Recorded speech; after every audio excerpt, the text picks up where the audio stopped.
Did you know that 45% of consumers have used AI search for local business recommendations?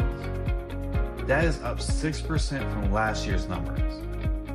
They're predicting that by the end of 2026, that search engines like Google and Bing, their search volume is going to drop 25% due to AI.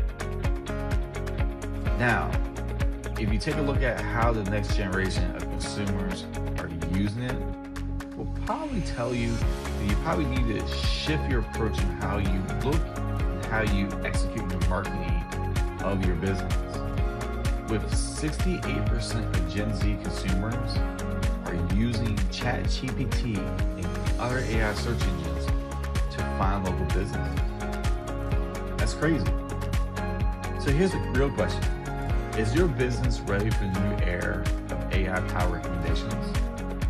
Remember, change can be scary, but sometimes it can be good and necessary to stay relevant in an ever-evolving climate. Let 3116 Marketing help your business